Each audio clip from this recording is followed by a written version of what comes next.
सलाम टीवी की टीम लोकसभा चुनाव के जमीनी हालात का जायजा लेने के लिए ग्राउंड जीरो पर है। हमारे नुमाइंदे सैयद मुबशिर पहुंचे हैं यूपी के बदायूं लोकसभा हलके में और जाना वहां के लोगों का रुख।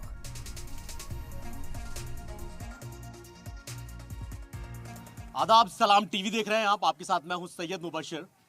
तीसरे चरण के चुनाव को लेकर हम पहुंचे हैं बदायूं लोकसभा सीट पर। जिस लोकसभा सीट के आसपास है वो उसका जो इलाका है उसका नाम है गुन्नौर। एक बड़ी दिलचस्प बात यहाँ पर यह देखने को मिली कि जो ये गुन्नौर जो इलाका है, जो विधानसभा है वो संभल के अंदर लगती है और जो लोकसभा है वो बदायूं लगती है। दोनों में कितना फर्क है और किस तरीके की चीजें हैं और क्या है मुद्दे यहाँ पर, कौन होगा 24 का सरदार और क्या है मुसलमानों के मन में, एक बार जानने की कोशिश करेंगे गुन्नौर विधानसभा में। हालांकि ये लोकसभा सीट बदायूं है। तो आइए मेरे साथ जानते हैं किस तरीके के हैं मुद्दे और क्या है इस बार, क्या सोचता है मुसलमान और क्या है उसके मन में। हर किसी की अपनी अलग एक कहानी है और उस कहानी के किरदार बहुत ज़्यादा होते हैं। लेकिन सबसे अहम चीज़ है जिस जगह मैं मौजूद हूँ, गुन्नौर विधानसभा है जो संभल में लगती है, लेकिन लोकसभा क्षेत्र जो है वो बदायूं का लगता है। इन दोनों कॉन्स्टिट्यूंसी के बीच में, यानी यूँ बात करें कि विधानसभा एक दूसरे डिस्ट्रिक्ट की है और लोकसभा दूसरे डिस्ट्रिक्ट की है, क्या यहाँ की आवाम को वो फ़ायदे, वो राजनीतिक फ़ायदे, वो डेवलपमेंट यहाँ मिल पाता है या नहीं मिल पाता, जानने की कोशिश करेंगे। तो आइए मेरे साथ कुछ लोग यहाँ मौजूद हैं, जानने की एक बार कोशिश करते हैं। सबसे पहले इसी सवाल के साथ, क्या नाम है आपका? मेरा नाम कमर आलम है। कमर साहब, बड़ी अजीब सी स्थिति है यहाँ पर कि विधानसभा जो है वो संभल में लगती है और लोकसभा बदायूं में लगती है, तो इसका नुकसान है या फायदा है? कई मायनों में फायदा है, कई मायनों में नुकसान है। फायदा किस महीने में और नुकसान कैसे? फायदा ये है कि यहाँ जो समाजवादी के जो विकास हुए हैं वो काफ़ी पटल पे बहुत विकास किए हैं। यहाँ सड़क, बिजली, पानी, बहुत ज़्यादा विकास समाजवादी की सरकार थी तो यहाँ बहुत ज़्यादा विकास हुआ था। जी जी बिल्कुल। उसके बाद अब जब योगी जी की सरकार है तो योगी जी की सरकार में विकास से ज़्यादा तो यहाँ करप्शन ज़्यादा है। अच्छा, किस तरह का करप्शन है? यही करप्शन सर, जैसे कि आम जनता की ना सुनवाई, बेरोजगारी, बिजली का बिल, पानी, हर चीज़ में महंगाई, सिलेंडर महंगा, बेरोजगारी चरम सीमा पे है। यहाँ के हमारे गुन्नौर के ज़्यादातर लोग जो जितने भी न्यू जनरेशन है वो सब बाहर अपने काम करिए क्योंकि यहाँ काम ही नहीं है। रोजगार नहीं है, मतलब रोजगार नहीं है बिल्कुल भी यहाँ पर नहीं।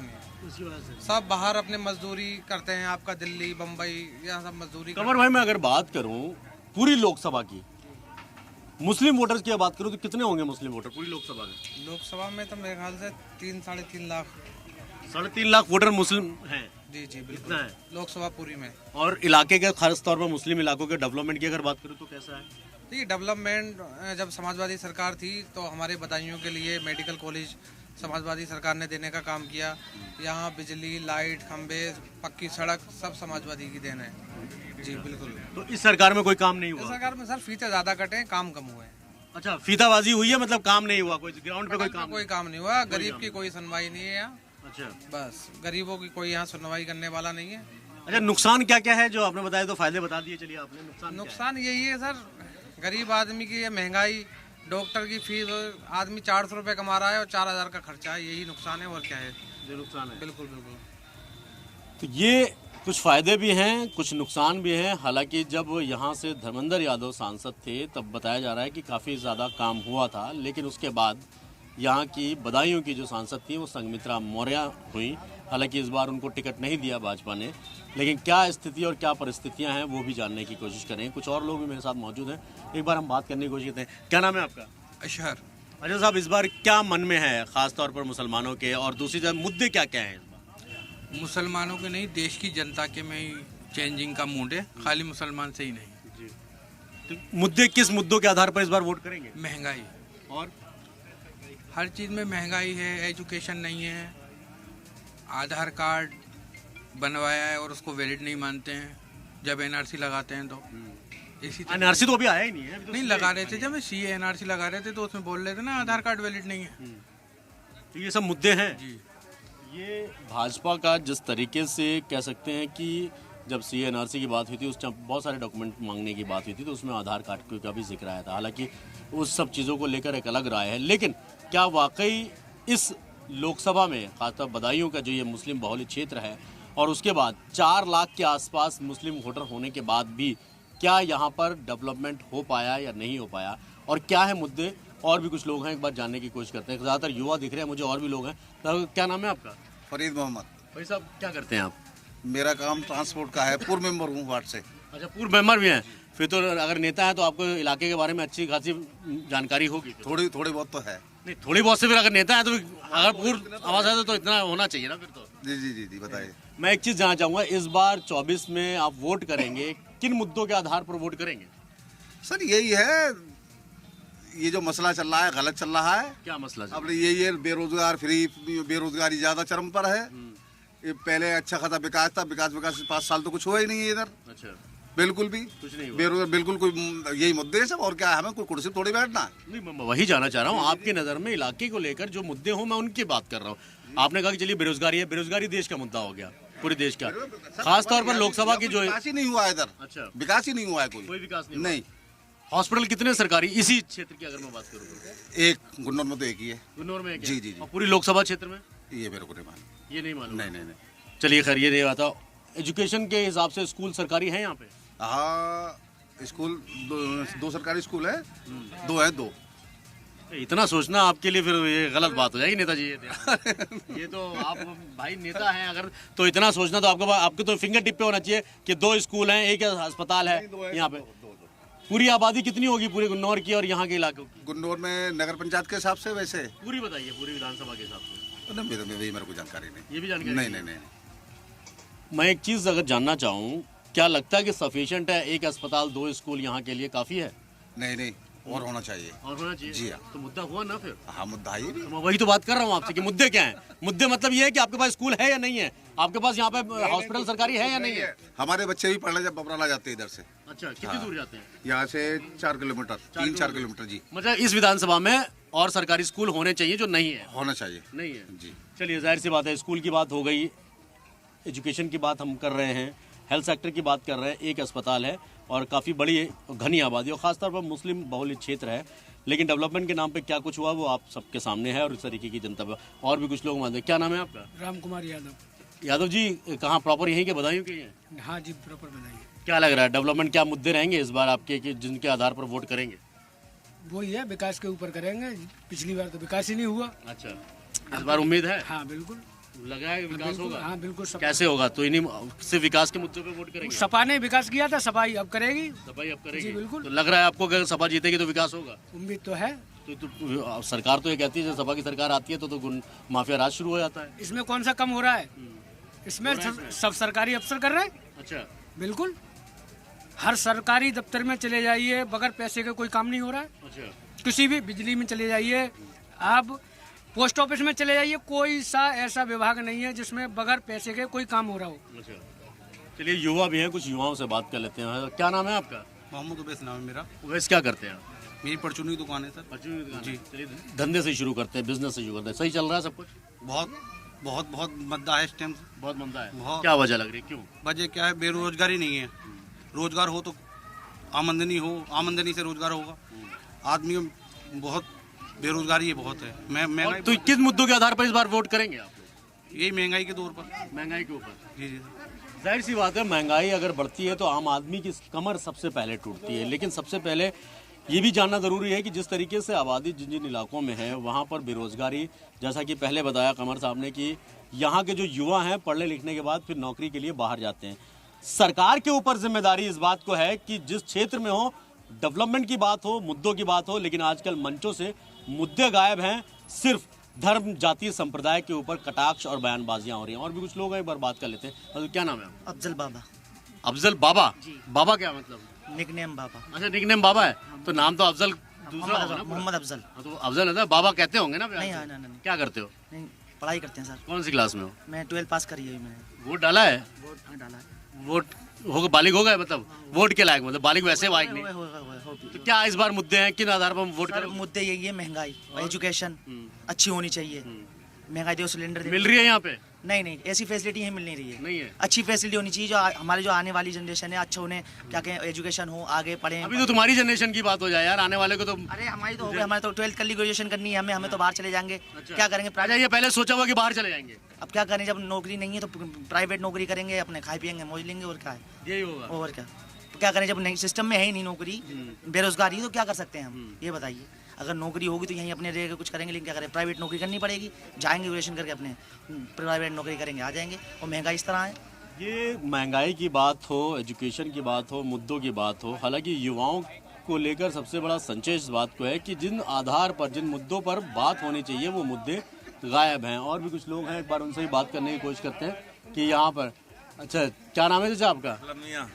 असम साहब का यहीं के रहने वाले हैं प्रॉपर आप? जी यहीं के रहने वाले हैं, आप खड़े। अच्छा, यहीं के रहने वाले। हाँ।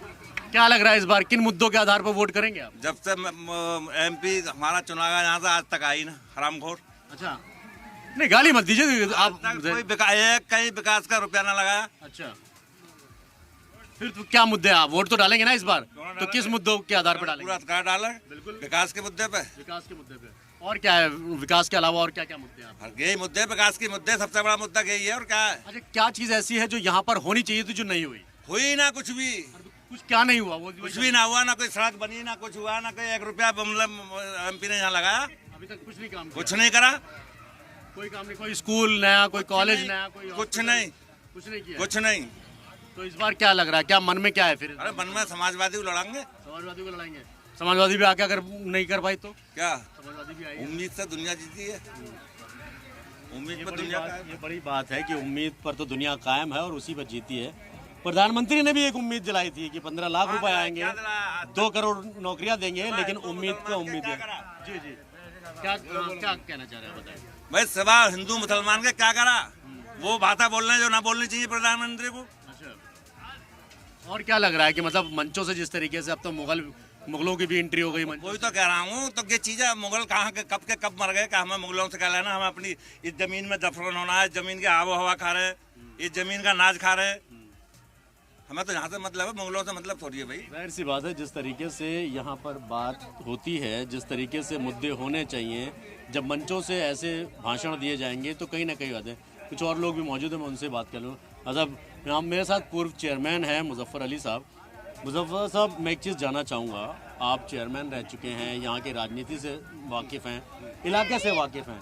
मुद्दों की बात करूँ तो क्या मुद्दे हैं इस बार यहाँ पर? सबसे बड़ा मुद्दा महंगाई, बेरोजगारी, भ्रष्टाचार, कम्युनलिज्म को बढ़ावा देना, विकास कोई न कराना, बीजेपी का झूठे वादे करना, ये सबसे बड़े यहाँ के मुद्दे हैं। ये सबसे बड़े मुद्दे, सबसे बड़े मुद्दे। मैं अगर आपको कहूँ, आप अपने अंदाज में क्या कहना चाहेंगे फिर देश के सरकार को, प्रधानमंत्री को, या फिर ऐसे लोगों को जिनको चुनते तो आप हैं, अपने लिए के प्रतिनिधि करेंगे संसद में, लेकिन विकास और ये सब चीज़ें दूर छूट जाती है? प्रधानमंत्री जी ने बहुत वादे किए और उनके वादों पर पब्लिक ने भरोसा किया, लेकिन आज तक कोई भी अपना वादा पूरा नहीं कर सके।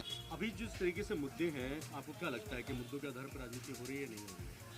मुद्दों के आधार पर राजनीति नहीं हो रही। सरकार मुद्दों के आधार पर राजनीति नहीं कर रही है। जो मुद्दे हैं, महंगाई का मुद्दा, उसी से लोग खिन्ने, जनता परेशान है। भ्रष्टाचार, महंगाई, विकास का न होना और सरकारी नौकरियों जो वायदे किए थे वो नौकरियां न देना, ये यहाँ के पूरे हिंदुस्तानी के मेन मुद्दे हैं। इसी वजह से इंडिया गठबंधन हुआ है, इस सरकार को हटाने के लिए, पब्लिक को सही रास्ता दिखाने के लिए ये गठबंधन हुआ है। तो आपको क्या लगता है कि इस बार क्या मन में क्या है फिर, खासतौर पर मुसलमानों की मैं अगर बात करूँ तो क्या है मन में मुसलमानों का? मुसलमान इंसाफ चाहता है, हक चाहता है, अपना हक मांगना चाहता है, जो और सांप्रदायिकता से को हटाना चाहता है।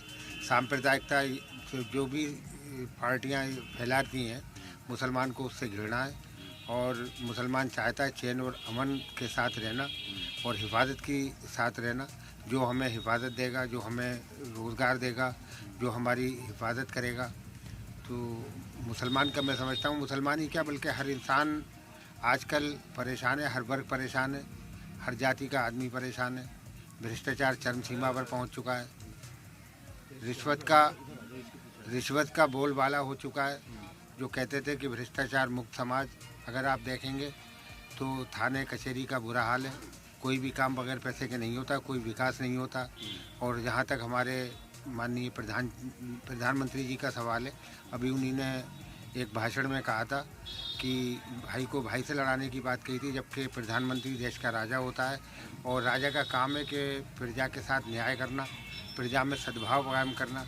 बल्कि वो बजाय सद्भाव कायम करने के सांप्रदायिकता को फैलाने का काम कर रहे हैं, जो कि इस तरीके का काम एक प्रधानमंत्री या मुख्यमंत्री को शोभा नहीं देता।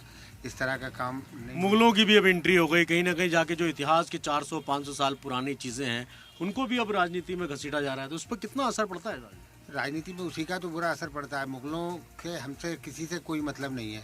हमने आज़ादी के बाद हम अपना जन्म लिया है।